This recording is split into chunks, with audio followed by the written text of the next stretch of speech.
m'intéresse à la question des différences culturelles et aux synergies, aux performances depuis une petite vingtaine d'années. Je suis sociologue, j'ai fait des travaux donc, de recherche avec un homme qui s'appelle Renaud Saint-Saulieu et j'avais fait une thèse de doctorat sur l'expatriation. Comment on est étranger à l'étranger et quelles sont les ressources d'intégration. Puis ensuite, j'ai commencé ma carrière professionnelle dans le monde du pétrole, puis ensuite d'une grande entreprise cosmétique, L'Oréal, où j'ai occupé des fonctions de praticien en ressources humaines.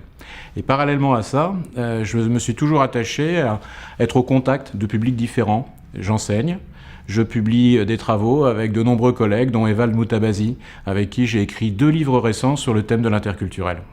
Il existe aujourd'hui dans le Code du travail 2 notions fondatrices de la lutte contre les discriminations.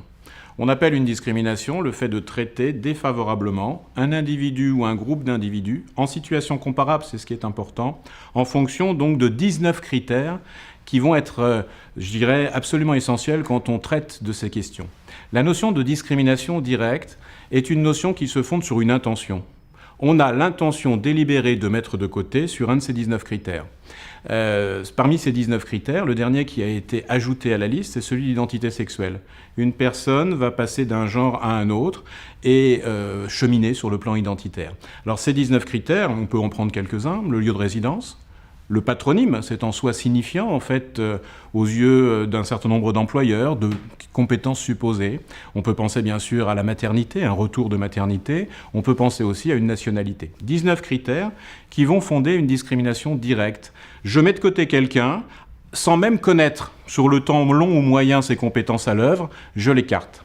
Quelqu'un qui nous dirait « Je ne veux pas dans mes équipes commerciales de personnes qui ont une apparence physique que je rattache à l'Asie, à l'Afrique ou à l'Europe », c'est une discrimination directe, même s'il ajoute « ce sont mes clients qui me le demandent ». Son acte est délibéré, il est intentionnel. Deuxième niveau de discrimination, c'est ce que nous appelons la discrimination indirecte.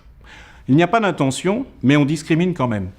Imaginons qu'une entreprise ait l'habitude, durant l'été, de donner la possibilité aux enfants du personnel, et systématiquement, en écartant bien sûr, sans même le vouloir ou le savoir, les enfants qui ne sont pas enfants du personnel, eh bien, on accorde un avantage supplémentaire à cette population et on met de côté un certain nombre de personnes qui vont d'une certaine manière non seulement avoir des parents qui n'auront pas forcément d'emploi, mais en plus ne pas pouvoir inscrire une ligne sur un CV, et on sait l'importance de l'employabilité, surtout pour un marchepied quand on est jeune. Eh bien ça fonde donc la notion de discrimination indirecte. Je vous donne enfin un autre exemple. Quelqu'un qui aurait l'habitude, dans ses annonces de recrutement, systématiquement de mentionner permis de conduire exigé dans la société qui est la nôtre, avec des enfants pour qui le permis de conduire, des adolescents pour qui le permis de conduire est un véritable challenge à la fois de mobilisation mais également financier, eh bien on les écarterait et on donnerait en quelque sorte un avantage, sans même s'en apercevoir toujours, à ceux qui possèdent une extraction sociale privilégiée. Enfin, il y a un 3e niveau de discrimination qu'on appelle discrimination systémique, qui n'est pas stricto sensu dans le Code du travail, mais qui participe de la question de l'ouverture de notre regard à l'autre différent. La discrimination systémique, elle nous interroge chacun d'entre nous, chacune d'entre nous, sur notre manière d'organiser les choses, sur le processus de travail à l'œuvre. Et je vous donne un exemple. Est-ce que je suis bien sûr, moi qui suis habitué à être psychologiquement alerte, enfin un peu plus que d'habitude, tôt le matin ou tard le soir, est-ce que je suis bien sûr qu'en imposant ces réunions tôt le matin et tard le soir, je ne mets pas de côté des personnes qui ont charge de famille, qui ont le souci d'aider leurs parents, qui prennent de l'âge?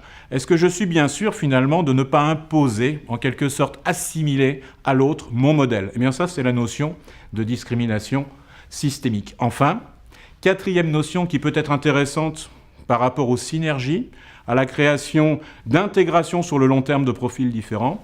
On a par exemple au Canada, mais on le voit aussi pointer dans un certain nombre de pays, la notion de micro-iniquité. Dans la manière dont vous dites bonjour, dans la façon dont vous regardez plus ou moins intensément quelqu'un dans le cadre des interactions sociales, dont vous allez commencer un tour de table sans vous apercevoir que vous ne le finissez pas, eh bien, vous allez fonder, parfois, un déni de reconnaissance.